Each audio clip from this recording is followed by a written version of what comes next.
3. 화해, 그리고. 우리는 화해가 필요합니다. 우리는 많은 분쟁 속에서 살아가고 있습니다. 국가적으로 보면 남과 북의 갈등, 국가와 국가 간의 갈등, 좌우의 갈등, 남녀의 갈등, 세대 간의 갈등, 계층 간의 갈등, 지역 간의 갈등, 강자와 약자 간의 갈등 등이 있습니다. 교계적으로 봐도 진보적 신앙을 가진 교회와 보수적 신앙을 가진 교회 간의 갈등과 코로나19로 촉진된 그리스도인들과 비그리스도인들의 갈등이 존재하고 있습니다. 모든 갈등 속에는 긴장과 증오가 도사리고 있습니다. 이는 결국 나를 파괴하고 타인을 파괴하며 더 나아가 사회를 파괴시킵니다. 이러한 갈등은 멈추어야 합니다. 코로나19로 인하여 상상하지 못한 더 큰 갈등이 우리를 기다리고 있을지도 모르겠습니다. 어쨌든 우리는 화해가 필요한 시대를 살아가고 있음을 부정할 수 없는 현실입니다. 이러한 화해는 우리 삶 속에서만 필요하지 않습니다. 성경에서도 중요한 부분을 차지하며 정치적, 이념적 갈등을 넘어 성경이 제시하는 분명한 개념이 있기 때문입니다. 지금부터 이에 대해 살펴보려고 합니다. 화해의 사전적인 의미는 불화 가운데 있는 당사자들, 특히 피해를 입은 대상이 피해를 유발해 관계를 깨뜨린 상대방을 주체적으로 용납함으로써 깨어진 관계를 다시 정상적으로 회복하는 것입니다. 신약 성서에서 화해를 말하는 단어들은 총 14회 언급이 됩니다. 이 중 세속적 윤리적인 의미의 깨어진 인간관계의 복원 내용을 제외한 나머지 11회는 모두 하나님과 사람 사이의 화해를 의미하는 신학적 개념이었습니다. 신약 성서의 화해는 구원론적인 개념으로 사용된 단어임을 나타내주는 통계이기도 합니다. 특별히 바울만이 화해라는 개념을 신학적 화두로 삼으며 집중해서 다루고 있음을 발견할 수 있습니다. 화해는 초대교회에서 바울이 최초이자 홀로 사용한 전문적인 신학용 단어인 것입니다. 바울만이 이 화해의 개념을 이용해 신약 성서의 구원의 메시지를 농축된 형태로 표현했기에 어떤 학자는 신약 성서의 전체적인 메시지가 화해이며 바울 신학의 핵심적인 주제라고 말하기도 합니다. 그렇다면 이 화해를 통해 바울이 말하고자 했던 내용은 무엇이었을까요? 죄로 말미암아 하나님의 원수가 된 인간을 하나님께서 예수 그리스도 안에서 찾아오셔서 먼저 인간의 죄를 용서하여 주시고 그 죄로 말미암아 깨어져 버린 관계를 회복해서 인간을 통해 새로운 하나님 관계 속에서 살아가게 하셨다. 속죄 그리고 화해. 신약 성경에서 헬라어 히라스테리온 속죄와 카탈락의 화해는 동일한 사건을 나타내는 두 가지 표현으로 볼 수 있습니다. 속죄와 화해를 다르게 보던 바울도 로마서 5장에서 히라스테리온 속죄와 카탈락의 화해로 동일한 사건을 나타내면서 속죄와 화해를 강조하고 있기 때문입니다. 원래 구약 성경에서 속죄를 나타내는 단어는 덮는다는 뜻으로 사용되던 히브리어 동사 카파르였습니다.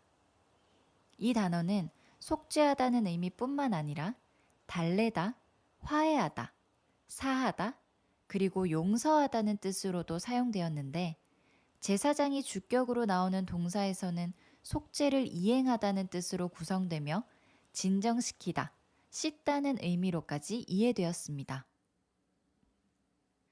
사실 구약에서 죄는 생명으로 갚아야 했습니다. 문제는 제물의 생명을 바침으로 스스로의 죄를 해결하는데 한계가 있었다는 점입니다. 그래서 이사야서에서는 여호와의 종이 다른 사람의 죄를 대신하여 혼자서 형벌을 받음으로 완전한 속죄를 이루게 된다고 이야기합니다. 이후 바울은 이 여호와의 종이 완전한 속죄의 제물 대신 예수 그리스도의 모습을 예견하고 있다고 해석하기도 하죠. 지금까지 살펴본 헬라어 히라스테리온 속죄와 카탈라게, 화해, 그리고 히브리어 카파르를 이어서 생각해보면 화해라는 단어 안에 담겨있는 의미가 더 잘 이해되시리라 예상됩니다. 즉 하나님과의 화해는 단번에 드려진 완전한 속죄로서의 예수 그리스도의 희생을 통해 우리를 덮어주시고 우리의 죄를 사하시며 진정시켜 주시고 씻겨 주시는 진정한 죄에서의 자유를 경험케 하시기 위한 하나님의 사랑인 것입니다.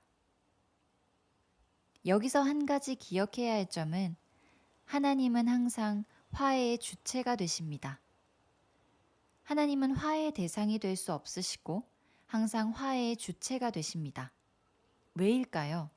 앞서 말했던 화해의 사전적 의미로 설명해 보자면 하나님과 우리의 관계는 스스로 선택한 죄와 타락으로 인해 불화가 생겼고 이 불화 가운데에서 피해를 입으신 하나님께서 관계를 깨뜨린 우리를 주체적으로 용납하시고 깨어진 관계를 정상적으로 회복하시기 위해 독생자까지 보내주셨기 때문입니다.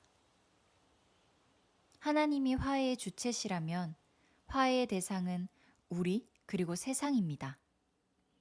인간은 스스로 선택한 죄로 인해 하나님과의 관계를 끊어버린 관계 파괴의 주범 그 자체일 뿐입니다. 그리고 하나님은 그 죄에서 자유로운 오직 한 분이시기에 스스로 화해의 주체가 되실 뿐만 아니라 화해의 대상인 우리에게 어떤 대가도 요구하지 않으십니다. 오직 하나님이 친히 당신을 계시하시는 구원 사건으로 화해하시며 하나님이 홀로 성취하신 전적인 하나님의 업적입니다. 하나님과의 화해. 모리스 카레즈는 명사형 화해가 하나님과 인간의 관계 변화 혹은 쇄신을 의미한다고 보면서 다음과 같이 화해를 도식화하였습니다. 1. 화해는 하나님과 인간 사이의 적대적인 관계를 종식시키고 하나님의 진노로부터 구원한다. 2. 하나님이 주도적으로 화해를 이끄신다. 그분은 잘못을 더 이상 계산하지 않으신다. 3.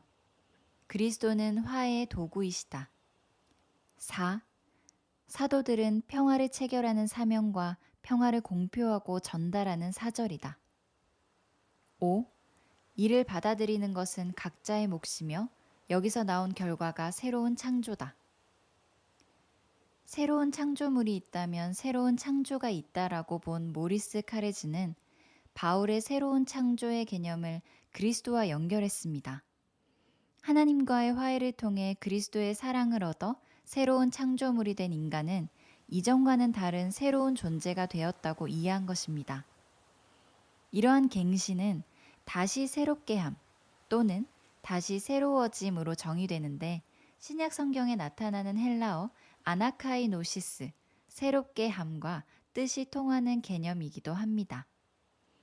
정리하자면 하나님과의 화해는 인간의 근본적인 갱신을 불러오고 이를 통해 질적으로 새로운, 달라진 존재를 만드는 하나님의 주체적인 구원 사역의 결과라고 볼 수 있습니다. 바울은 그리스도 안에서 그의 신분을 공유하고 있는 모든 자들과 더불어서 새로운 세상에서 살고 있다. 새로운 시대는 예수의 십자가와 부활에 의해서 계시되었고 바울은 시대들의 전환점에서 도래한 새로운 창조 질서로 인하여 새로운 눈을 통해서 삶 전체를 바라본다. 하나님과의 화해는 이전에 없었던 새로운 전환입니다. 죽음과 죄를 이야기하지 않으면 부활과 생명을 이야기할 수 없는 이유도 이 화해에 있습니다. 속죄를 위한 화해로 새로운 창조 질서가 우리에게 주어졌기 때문입니다. 이를 통해 주님과의 새로운 관계로 우리의 위치를 전환시킵니다. 우리는 하나님의 자녀이자 예수님의 친구인 동시에 주님을 마땅히 섬겨야 하는 충성된 청지기이기 때문입니다. 그리고 올바르게 선 주님과의 관계는 우리가 속한 영역으로 확장됩니다. 내 주변의 사람들, 내가 살고 있는 지역, 내가 속해 있는 영향을 주고받는 세상과의 관계가 새로워지는 것입니다. 그렇다면 새로워진 주님과의 관계를 어떻게 적용할 수 있을까요? 그 해답을 한 브랜드에서 찾을 수 있었습니다. 재활용, 리사이클링, 새로운 활용, 업사이클링. 이제는 환경 문제가 전 세계적으로 심각해졌습니다. 전기차, 플라스틱 사용량, 방사능 누출, 환경협약 등의 문제들은 정치적, 경제적 영역까지 영향을 끼치고 있습니다. 패션 분야에서도 이러한 환경 문제를 위해 기존에 넘쳐나는 옷에 대한 고민에 빠져 있죠. 이를 해결하기 위해 가장 앞장서고 있는 대표적인 브랜드가 있습니다. 바로 프라이탁입니다. 프라이탁은 마커스 프라이탁, 다니엘 프라이탁 형제가 1993년 설립한 가방 제조회사에서 출발했는데 처음에는 상업적 용도를 위해 가방을 제작한 게 아니었습니다. 디자인을 전공하며 대학을 다니던 시기, 자전거를 탈 때마다 비를 맞아서 젖는 디자인 스케치북을 보며 시작된 고민은 우연히 보게 된 트럭의 방수천을 이용하여 메신저백 형태의 가방으로 발전시켰고, 같은 고민을 하던 우체부들에게 판매로 이어져 지금의 유명세로 발전되었습니다. 현재의 프라이탁 가방은 효과적인 방수를 위한 가방으로 소재부터 남다릅니다. 트럭의 짐을 비에서 보호하기 위해 만들어진 5년 이상의 방수천, 타폴린, 자동차의 안전벨트, 폐자전거의 고무 튜브 등 재활용 소재만을 사용하는 것이죠. 프라이탁은 평균 1년의 제작 공정에서 트럭 천막 200톤, 자전거 튜브 7만 5천 개, 차량용 안전벨트 2만 5천 개가량을 활용하고 있습니다. 사용되던 자재들이 재료이기에 새 상품임에도 상태가 좋지 않은 제품들이 간혹 발생하고 경우에 따라 냄새가 굉장히 나기도 합니다. 그럼에도 20에서 70만 원 정도의 고가의 금액에 판매되며 전 세계 350개 매장에서 연간 500억 원의 수익을 기록하고 있습니다. 비 오는 날 젖는 가방을 보며 보다 더 편리함을 찾기 위해 시작된 프라이탁이었기에 비용 절감을 위한 원자재의 재활용으로 이어졌습니다. 매우 소박하고 초라했던 프라이탁의 판단과 선택은 시간이 지나며 역설적으로 방수의 탁월한 재료의 재발견으로 이어졌고, 단순한 재료의 재활용을 넘어 새로운 가치를 창출해낸 업사이클링의 대명사로 평가되고 있습니다. 물론 폐자재를 사용하기에 상태가 좋지 않거나 냄새가 나는 등의 불편함을 감수해야 하는 단점이 있습니다. 그럼에도 비싼 가격을 가지고 있는 이 브랜드의 제품들에 왜 젊은 세대들은 열광하는 걸까요? 그 이유는 모두 수작업으로 이루어지는 공정과 동일한 디자인을 갖추지 못한 원자재의 한계성으로 인한 유일한 디자인 때문입니다. 젊은 세대는 같은 형태를 가진 같은 모델이라 하더라도 손으로 직접 잘라서 만들기에 동일한 디자인이 나올 수 없는 프라이탁 브랜드의 특징에 열광합니다. 같은 디자인이 없기에 마음에 드는 디자인을 찾기 위해서 일일이 가방을 확인 후 구매해야 하는 불편한 과정을 거쳐야 하지만 이 과정조차도 가방을 사는 재미로 받아들이는 것입니다. 프라이탁은 환경 문제를 해결하기 위한 폐자재 사용, 같은 디자인이 나올 수 없는 브랜드 자체의 독특함, 방수 등 기능 자체에 충실한 가방의 퀄리티로 재활용이 아닌 새로운 활용을 통한 새로운 가치를 구축한 좋은 예입니다.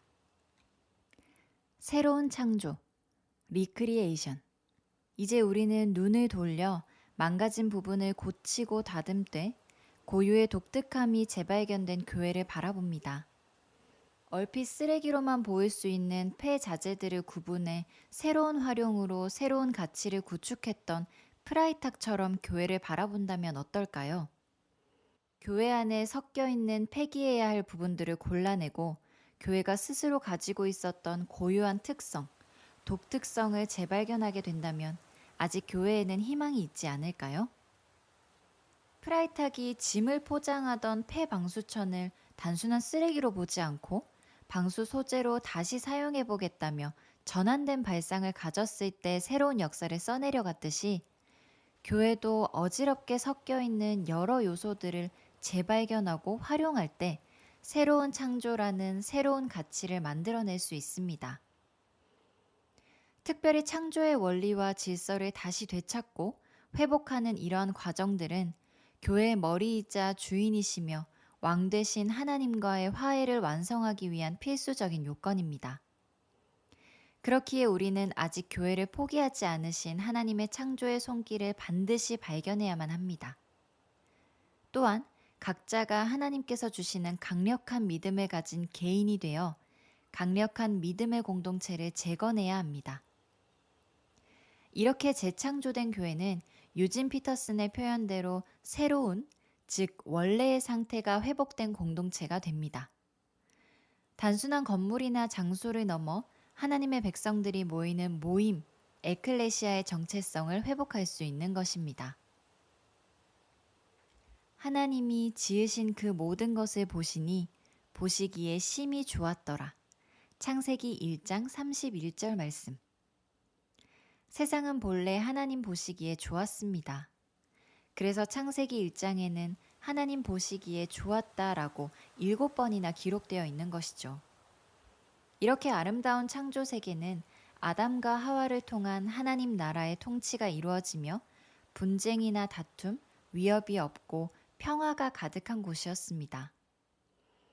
하지만 인간의 욕심으로 인한 죄가 이 땅에 들어오면서 창조 질서가 변질되었고 타락하게 되었습니다. 그 결과 인간은 하나님의 말씀을 따르지 않고 죄의 종으로 살아가기 시작했습니다. 창조 세계인 환경 또한 그 원형을 잃어버렸고 파괴되었습니다. 그래서 우리는 더 이상 사용할 수 없는 자재들처럼 폐기 처분돼야 할 운명이었습니다. 하지만 하나님께서는 재활용이 아닌 새로운 활용의 달인이시기에 폐자재 같은 우리를 위해 예수 그리스도를 보내주셨고 십자가에서의 속죄와 부활이라는 과정을 통해 관계의 화해와 회복을 이루셨습니다. 그 결과 우리는 더 이상 이전과 같은 존재가 아닌 새로운 재료가 되어 교회의 머리 되신 주님과 함께 하나님 나라를 완성해 나갈 수 있는 주님의 몸, 즉 교회가 되었습니다. 역사 속에서 정치 집단, 사교 집단, 종교화된 모습이 어지럽게 섞이며 손때가 묻고 여러 상처와 흔적들이 남아있긴 하지만 하나님은 여전히 교회를 포기하지 않고 화해와 회복을 꿈꾸며 오늘도 새로운 창조를 행하고 계십니다. 그리고 우리는 그 하나님의 꿈을 같이 꾸며 다시 교회를 세우고자 하시는 하나님의 일에 동참하는 꿈을 꿉니다. 물론 새로운 창조로 완성된 교회는 모든 것이 원점으로 돌아간 완벽히 깨끗한 백지 같은 태초의 모습은 아닐 것입니다. 다만 프라이탁의 제품들처럼 시간이 지나며 묻었던 손때와 흔적들이 새로운 가치로 다시 발견되는 모습일 것입니다. 우리는 태초의 창조물을 보기 좋다라고 말씀하시며 만족하신 하나님께서 당신의 창조물들을 다시 한번 새롭게 재창조하실 때 역시 보기 좋다라고 말씀하실 분이심을 믿음으로 고백합니다.